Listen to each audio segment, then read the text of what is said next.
what if the data can protect itself through secure packaging, through the movement process, through the various ways we're using it, and we want to track it from wherever it goes. What if we do this? So I reached out to various vendors. My boss actually put me in touch with Tractiv and with Drew and Charles and said, hey, these guys are doing a lot of the stuff that you're looking at in Wall Street. Take a look at what they're doing and see if we can adapt it for the industry. So it lined up with what we were doing. I was looking at various technologies, and I posed this question to these guys and say, hey, what if the data can protect itself? And so, what if? How do you do it? Yeah, thanks, Mark. Appreciate that, and thanks for having us here.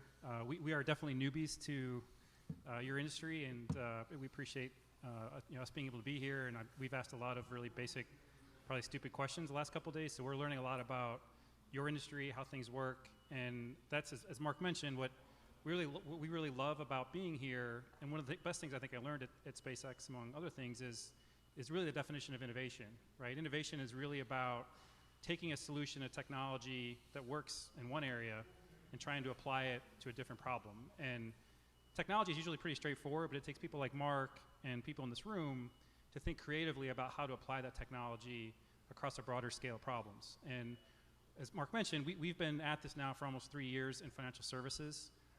We are initially trying to provide an avenue to give more auditing clarity around compliance and data distribution to that industry when they're trying to disseminate market data, right? So think of Bloomberg, the big market data players. All of that is essentially based on trust and licensing agreement. We're trying to track that individual usage as it goes downstream, which is very similar to some of the use cases that I think this industry works with. And for us, it's actually a better, easier, more straightforward approach relative to, we don't have the problem of mixing data streams. Bloomberg loves to collect all this data, mix it with a whole bunch of other proprietary data, and then send it down, which creates a huge headache.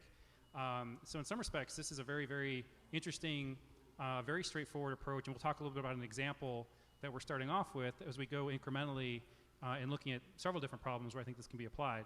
So just real quick, we are not, by definition, a blockchain solution for you blockchain enthusiasts out there, and we can go down the rabbit hole of what that means. We had some great presentations yesterday about blockchain, and even it came up on Mark's panel yesterday with what Web3 means. What we are doing is providing and scaling immutability, right? And we're doing that through really, really strong encryption. It's very similar to the encryption schema that the Bitcoin blockchain uses, but we're doing it without consensus, right? And so the consensus mechanism that exists in most blockchain infrastructure layers is very, very heavily latent. It costs a lot of money to run. It's very complex for developers to integrate and figure out how to use it. And at the end of the day, from a security perspective, blockchains are open, right? I mean, for the most part, unless you're using a very, very strong permission private blockchain, the whole idea of putting something on the blockchain is you want people to see it. And in the security world, it's the exact opposite, right? And so we're providing a level of immutability to trace and track data flow as it leaves studios and goes to vendors for different editing purposes, and then being able to track all of that, get all that telemetry of usage back so that the studios are more comfortable with how their data is being used, which also makes the vendors, I think, in a better place from a compliance perspective as well. So there's a lot to be said there relative to what we can do.